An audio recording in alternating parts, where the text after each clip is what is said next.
Pour le livre de la semaine, nous sommes en compagnie de Caroline Cruz, auteure du livre. C'est un livre de circonstances puisque c'est la Saint-Valentin, le savoir-vivre amoureux, les secrets des couples qui durent, publié aux éditions du Rocher. Caroline Cruz, bonjour. Bonjour Philippe. Bienvenue sur Sud Radio. Alors vous êtes conseillère conjugale et familiale et thérapeute de couple et votre livre commence par des chiffres cruels. 228 000 mariages en France pour 128 000 divorces.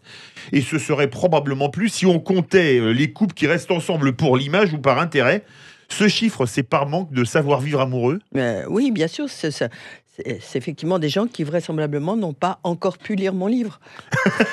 C'est donc un livre qui est fait pour faire réduire le nombre de divorces. Je plaisante un peu, mais c'est quand même pas mal. Effectivement, plutôt que de divorcer ou de se séparer sans vraiment comprendre ce qui vous est arrivé, pour qu'on en ait arrivé à cette situation de crise, c'est pas mal, effectivement, de donner ce qu'on peut appeler une chance à son couple pour voir si finalement on peut ou pas rester ensemble. Alors la première partie s'appelle « Se choisir ». Comment se choisit-on ? Est-ce qu'on revient au règne animal ? Est-ce que c'est instinctif ? Est-ce que c'est grégaire de choisir un ou une partenaire ? Alors, instinctif, oui, il y a une part, sûrement, il y a même une part biologique, une part d'hormones, une part d'affinité physique, de toute façon.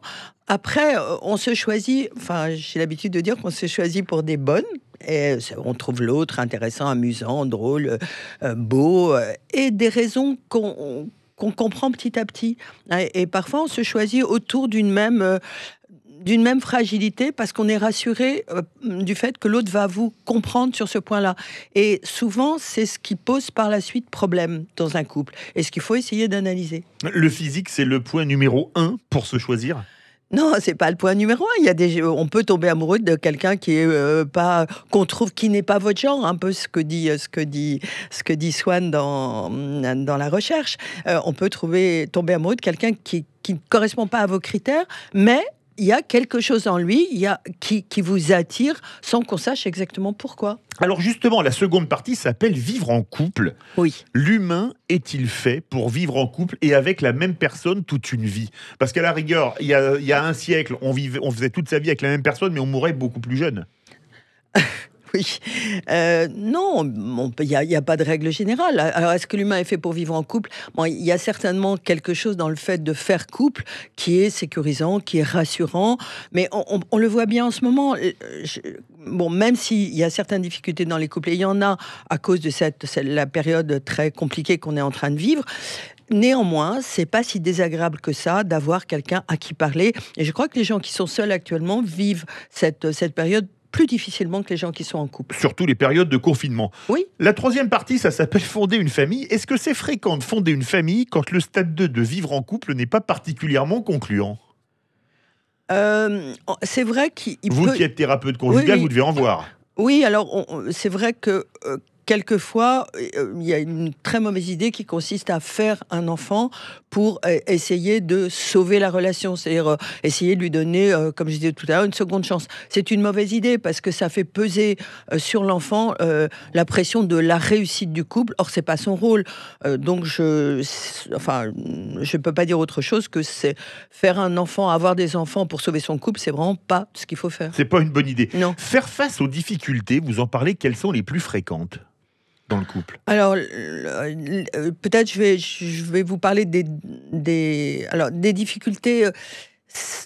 C'est pas, on vient pas me voir parce que on doit faire face à une difficulté. Ça peut arriver, mais globalement, les gens viennent voir avec des demandes. On n'arrive plus à se parler, on n'arrive plus à communiquer, ou alors, quand même, ce qui est un motif de consultation assez important, il y a eu une infidélité. Ça, c'est vraiment un motif de consultation important.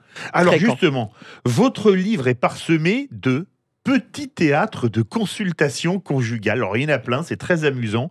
Est-ce que vous pouvez nous raconter quelques petits théâtres de consultation conjugale comme ils sont dans votre livre que je remontre pour la vidéo? Mais vous pourriez peut-être en lire un. Écoutez, je vais en prendre un. Que Allez, au hasard. Je les connais pas par cœur. Hein. Elle ne s'intéresse qu'à l'enfant. Didier. On vient vous voir parce que depuis la naissance de notre fils, ma femme ne pense plus qu'à lui. Charlotte, comme toi, tu ne penses qu'à toi, ça compense. Didier, tu exagères, je m'occupe moi aussi. Charlotte, ah bon, comme ça?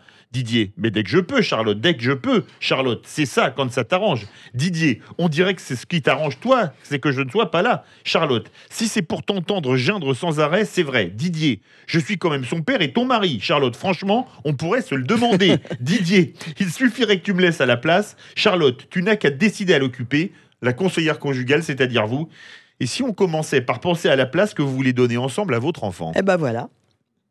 Alors, bien évidemment, ces petites scènes, elles s'inspirent de ce que j'ai pu entendre dans le cadre des consultations. Elles sont très résumées et un peu caricaturales. Mais c'est quand même ce dialogue-là que je peux entendre. Et ce que la conseillère, au moins dans ces scénettes, essaye de faire, c'est de dépasser la querelle, de dépasser la dispute pour essayer d'avoir un autre point de vue. Alors, les thérapeutes de couple font-ils parfois face à des situations désespérées? Alors, la situation désespérée, quand la situation est désespérée, les gens viennent pas voir un thérapeute de couple, ils vont directement voir un avocat. Mais ce qui peut arriver en revanche, c'est qu'il y en ait un des deux qui n'a plus du tout envie de continuer la relation, alors que l'autre a encore cet espoir. Et c'est assez difficile parce que il faut arriver à ce que quelque chose de clair soit énoncé. Là, je pensais à un couple que j'ai vu récemment, où je sens bien que lui ne veut pas continuer la relation, mais il n'ose pas le dire à sa femme. Et elle vit dans cet espoir que peut-être ça va quand même s'arranger. Moi, mon idée, c'est qu'ils arrivent à se parler clairement de est-ce qu'on a suffisamment d'avoir envie pour essayer de faire quelque chose ou pas. Dernière question pour une réponse rapide. On est le dimanche de la Saint-Valentin. Si vous aviez un message à faire passer en ce jour de Saint-Valentin aux couples qui nous écoutent? Alors, ne pas faire peser trop de pression sur leur couple et pas faire peser trop de pression sur la Saint-Valentin non plus. C'est-à-dire que essayer d'être un peu inventif dans la manière d'être amoureux sans aller chercher des choses extraordinaires, mais peut-être redire à l'autre tout simplement qu'on aime et qu'on est heureux de vivre avec lui. Merci beaucoup Caroline Cruz, auteure du livre Le savoir-vivre amoureux, les secrets des couples qui durent. C'est publié aux éditions du Rocher.